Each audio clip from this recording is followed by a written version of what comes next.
بسم اللہ الرحمن الرحیم۔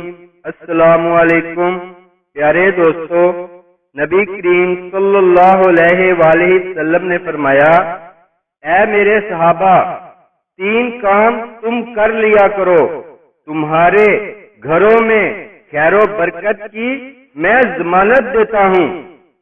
صحابہ کرام ارشاد فرماتے ہیں، ہم نے ایک صحابی کو بہت تنگ دست دیکھا، قرض کے بوجھ میں دبا ہوا دیکھا، لیکن جب اس نے نبی کریم صلی اللہ علیہ وآلہ وسلم کے بتائے ہوئے طریقے پر عمل شروع کر دیا تو رب تعالیٰ نے اسے اتنا نوازا کہ اب وہ مدینے کی گلیوں میں جھولیاں بھر بھر کے خیرات کرتا ہے، مگر رزق ختم نہیں ہوتا ہے۔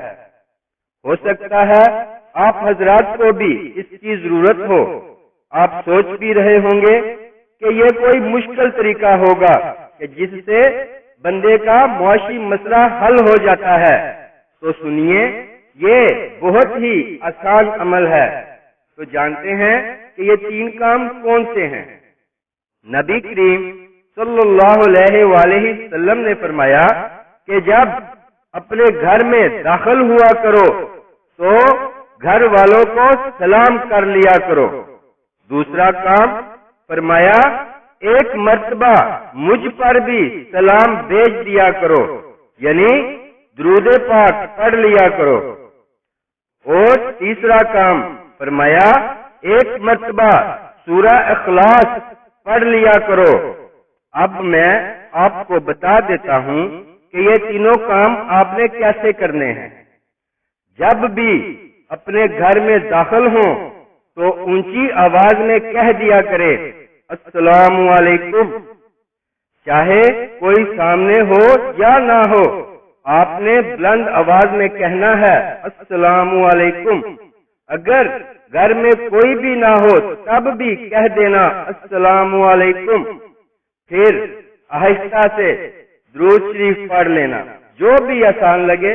ایک بار درود پاک صلی اللہ علیہ وآلہ وسلم پڑھ لینا۔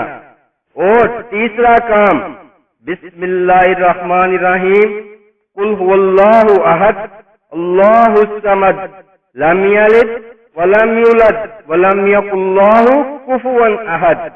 وہ اللہ ہے جو ایک ہے، اللہ بے نیاز ہے، نہ اس کی کوئی اولاد ہے اور نہ وہ کسی سے پیدا ہوا اور نہ ہی اس کا کوئی ہمسر ہے۔ یعنی تیسرا کام سورہ اخلاص پڑھ لینا۔ یہ انتہائی آسان عمل ہے جس کے کرنے سے گھر میں خیر و برکت ہوتی ہے۔ میرے پیارے دوستو، دین کی بات کو پھیلانا اور دوسروں تک پہنچانا بھی ایک صدقہ جاریہ ہے۔